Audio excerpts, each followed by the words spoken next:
औज़ुबिल्लाहि मिनश्शैतानिर्रजीम बिस्मिल्लाहिर्रहमानिर्रहीम। स्टूडेंट्स, उम्मीद है आप खैरियत से होंगे। आज हम स्टार्ट करने वाले हैं बायोलॉजी के बाकायदा लेक्चर्स को कि बायोलॉजी क्या होती है, प्रैक्टिकल लाइफ में बायोलॉजी की इम्पोर्टेंस क्या है, प्रैक्टिकल लाइफ में बायोलॉजी की यूजेस क्या है, बायोलॉजी के फ़ायदे क्या है, और एक बंदा अगर बायोलॉजी को लर्न करता है तो इसी फ्यूचर में जाके उस बायोलॉजी में कौन कौन से कैरियर्स में जा सकते हैं। स्टूडेंट्स, इंशाल्लाह यहाँ पे ये सब कुछ डिस्कस होंगे। तो चलो हम बायोलॉजी को पढ़ते हैं।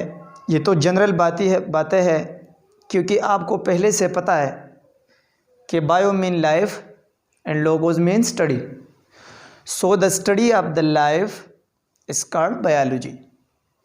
डियर स्टूडेंट्स, यहाँ तक तो आपको क्लियर है। मेरे ख़्याल में आपको कोई भी क्वेश्चन नहीं है आपके जहन में, पर आपको ये पता नहीं कि what is life. Study of life is called biology, ये तो आपको क्लियर है। ये पता नहीं कि व्हाट इज़ लाइफ, लाइफ क्या होती है। देखिए डियर, वक्त तो बहुत ज़्यादा मॉडर्न हो चुका है, आपको पता है।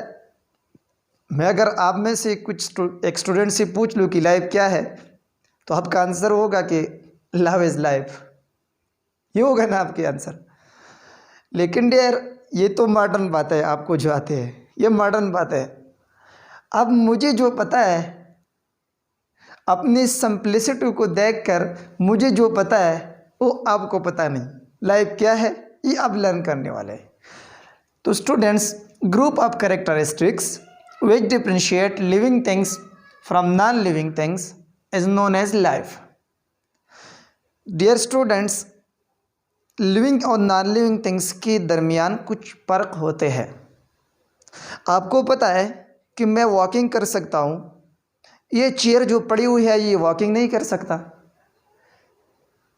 मैं ईटिंग कर सकता हूँ, ये कुर्सी ईटिंग नहीं कर सकती। इस तरह मैं बहुत सारे काम इस तरह कर सकता हूँ कि ये कुर्सी, ये मेज़, ये वाइट बोर्ड, ये मार्कर, ये वही काम, ये चीज़ें वही काम नहीं कर सकते। अब मुझ में और इस कुर्सी के दरमियान जो ग्रुप ऑफ कैरेक्टर्स डिफरेंशिएट करते हैं, मुझ में और कुर्सी में जो कैरेक्टरिस्टिक्स फ़र्क करते हैं, उनको हम कहते हैं लाइफ। ठीक है। इन कैरेक्टरिस्टिक्स का एग्जाम्पल है running, walking, eating, reproduction and so many other activities. अच्छा, ये तो एक डिफिनीशन हो गया। दूसरा डिफिनीशन है students, activity of DNA is called life. DNA की एक्टिविटी को हम लाइफ कहते हैं, या functional DNA is called life, या active DNA is called life. अब डियर, आपको तो ये डिफिनीशन रटा हो गया कि activity of DNA is called life, पर ये पता आपको नहीं कि डीएनए क्या होती है। डियर स्टूडेंट्स, अगर मैं आपके सामने एक सेल को ड्रा करूं, तो डियर इस सेल के अंदर न्यूक्लियस होती है। आपको पता है सेल के अंदर न्यूक्लियस होती है।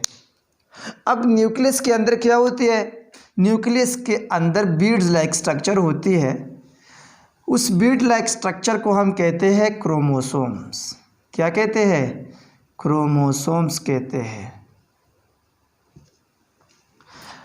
अब डियर, ये क्रोमोसोम किस चीज़ से बनी हुई होती है? क्रोमोसोम बनते हैं डीएनए और प्रोटीन से। डीएनए और प्रोटीन से। क्रोमोसोम डीएनए और प्रोटीन से बनते हैं। अब ये डीएनए प्रोटीन के साथ इकट्ठे होके क्रोमोसोम बनाते हैं। तो ये किस तरह बनाते हैं? डियर स्टूडेंट्स, ये बीड्स लाइक होते हैं। मैंने पहले आपके सामने डिस्कस कर दी कि ये बीड्स होते हैं, बीड्स। तो बीड्स हम किस चीज़ को कहते हैं? तस्बीह, जिसको हम तस्बीह कहते हैं। तस्बीह कहते हैं जिसके साथ हम जिसको यूज़ करके तस्बीह के सुभान अल्लाह, अल्हम्दुलिल्लाह वगैरह वगैरह हम करते हैं।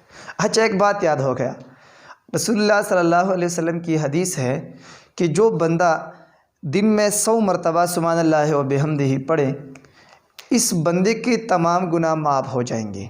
हदीस में आ गया है, वलौ काना ज़बदुल बहर, अगर कि वह गुनाह अगरचे उस बंदे के गुनाह समंदर की झाग के बराबर क्यों ना हो, इसके तमाम गुनाह माफ़ हो जाएंगे।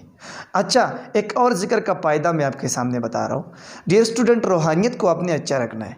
अल्लाह के साथ साथ अगर आपका ताल्लुक़ अच्छा हो तो दुनिया के उलूम के अंदर भी आप तरक्की करेंगे और अल्लाह लोगों की नज़र में आपकी वैल्यू बड़ी रखेंगी। डियर स्टूडेंट्स, रसूलुल्लाह सल्लल्लाहु अलैहि वसल्लम की हदीस है कि जो बंदा दिल में 100 मरतबा ला इलाहा इल्लल्लाहु वहदहु ला शरीक लहू लहुल मुल्क व लहुल हम्दु व हुवा अला कुल्लि शैइन क़दीर 100 मरतबा पढ़े। रसूलुल्लाह सल्लल्लाहु अलैहि वसल्लम की हदीस है, सही हदीस है कि इस बंदे के तमाम गुनाह माफ़ हो जाएंगे, अगरचे वह गुनाह समंदर की झाग के बराबर क्यों ना हो। सुभान अल्लाह, कितना अजीम ज़िक्र है। दूसरा फ़ायदा ये है, रसूलुल्लाह सल्लल्लाहु अलैहि वसल्लम कहता है कि इस बंदे को उस दिन शैतान कोई वसवसा नहीं डालेगा, शैतान उस बंदे के करीब नहीं आ जाएगा। लेकिन डियर ये यकीन से पढ़ना है आपने, ठीक है।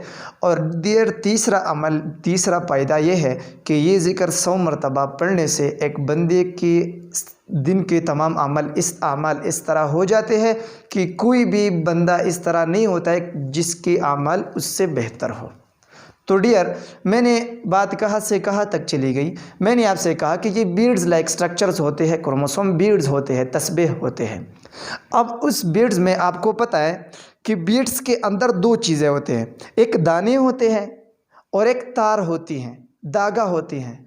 अब धागा जो होती है वो डीएनए है क्रोमोसोम में, और जो दाने होते हैं वो प्रोटीन है। यहाँ पे तस्बीह के दानों का एक ख़ास नाम है। क्या नाम है उसका?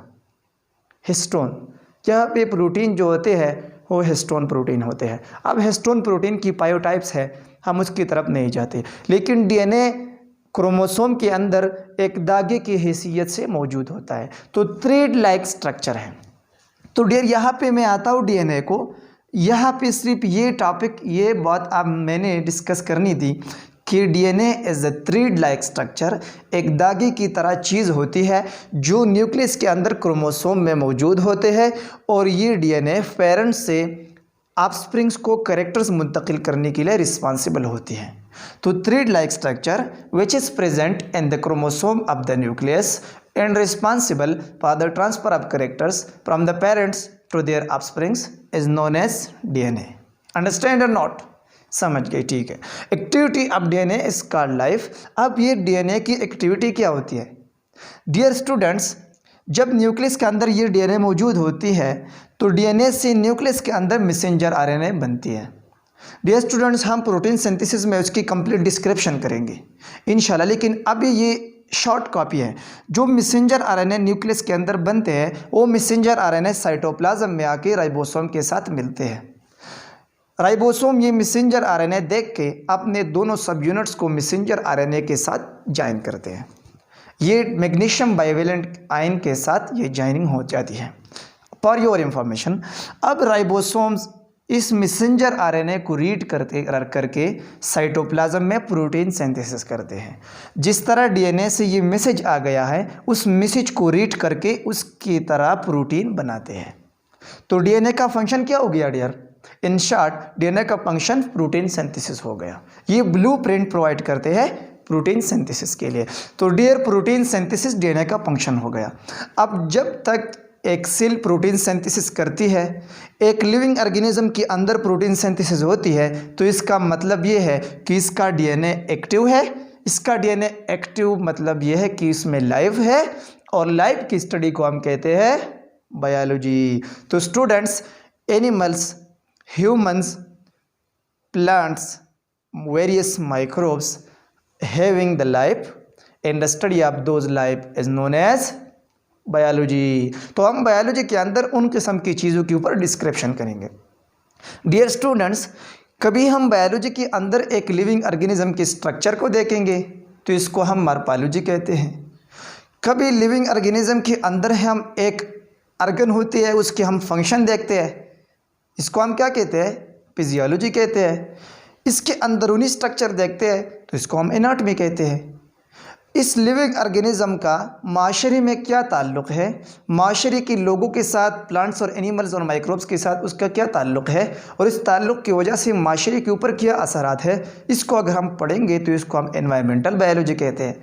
डियर स्टूडेंट्स, कल से हम इंशाल्लाह बाकायदा तौर पर इस बायोलॉजी की ब्रांचेस के ऊपर डिस्क्रिप्शन करेंगे, बायोलॉजी को डिस्कस करेंगे, बायोलॉजी के अंदर मुख्तलिफ टॉपिक्स को डिस्कस करेंगे। Class 9, 10th, 11th and 12th की बायोलॉजी के ऊपर डिस्क्रिप्शन करेंगे। बाद में हम फार्मेसी के स्टूडेंट्स के लिए हम कुछ लेक्चर्स बनाएंगे, ड्रग्स के ऊपर, एनाटॉमी, फिजियोलॉजी के ऊपर, फार्माकोलॉजी, फार्माकोग्नोसी एंड एटसेट्रा इसके ऊपर वीडियोस बनेंगे। डियर स्टूडेंट्स, उम्मीद है कि आप हमारे साथ हैं, आप हमारे साथ कंप्लीट ताउन करेंगे। यहाँ पे आकर आप लेक्चर सुनेंगे, हमारे वीडियोस को देखेंगे, ताकि हमारा भी अजर हो जाए और आपका भी अजर हो जाए। यहाँ तक क्लियर है? आपको कोई मसला तो नहीं है? नहीं है मसला? अगर कोई क्वेश्चन है तो आप पूछ सकते हैं। वीडियोस वाले जो लोग वीडियोस देखते हैं, उसको अगर कोई क्वेश्चन है तो मुझे टेक्स्ट भी कर सकता है मैसेज के ज़रिए, वो मुझे कॉल भी कर सकता है और उस कमेंट में भी डिस्क्राइब कर सकता है। कमेंट में इंशाल्लाह आंसर मिल जाएगा। यहाँ तक आज के लिए काफ़ी है। Dear students, thank you very much. Wish you best of luck.